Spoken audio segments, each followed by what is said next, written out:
So, we just launched the School of Sustainability. Can you share with us how you define sustainability, and has your thinking about sustainability evolved or changed over time? Sure. Yeah, I've got a lot to say on this. The floor is yours. Well, first of all, I think that word is a problem. No disrespect to the new school on your beautiful campus. It means too many things to too many different people as to be largely meaningless. Sustainability is about circularity, it's about fair trade labour, it's about end of life, it's about water quality, air quality, animal welfare, recyclability, and before long, there's so many competing factors that I'm just going to stay in bed because it's too hard.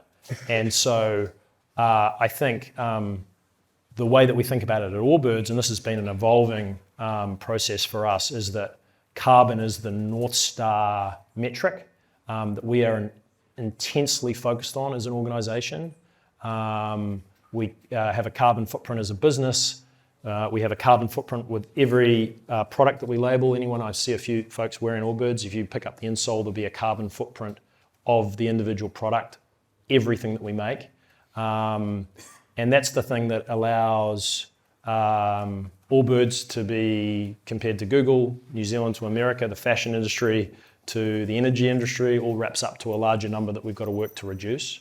We bonus our executives based on revenue, profitability, and also reduction of our average footprint.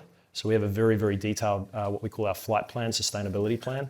And then we pay for offsets, and that's a controversial topic, which I'm happy to talk about.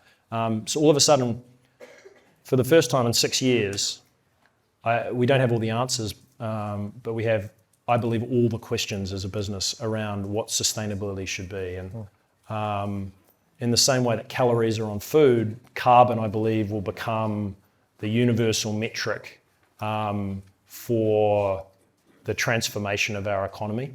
And that in all the ways that calories don't represent the complete totality of a healthy diet, they are an important North Star that connects the dots between every type of element of a complex food system. And the same thing I think is going to exist here. We just did a partnership with Adidas not that long ago and released a pair of shoes that were 2.94 kilograms of carbon. On average, we're a little bit less than 10. What does that mean? A hamburger is about 5 or 6, so it's half a hamburger. If I was to get on a plane from San Francisco to New York, it would be about 2,000 kilograms of carbon. So all of a sudden, I think we're going to live our life increasingly with an understanding of the trade-offs. And I think people, they want a silver bullet. They want ice cream in this moment. They want to sort of say fast fashion is bad, and it really is far more complicated. We just need to be aware of the trade-offs, and we'll make choices based on it. And at the moment, and what is so interesting, is that we're in the very, very early stages of a complete transformation of that consumer ecosystem. And I think if I asked everyone in this room, do you care about sustainability? I would imagine you're all going to put your hands up and say, yep. And then if I asked you, when has sustainability impacted a purchase? The last time you were at a checkout, when has that been in your mind as you bought and you transacted?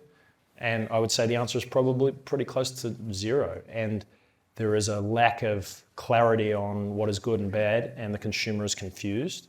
And I think it represents an enormous amount of opportunity for a new generation of businesses.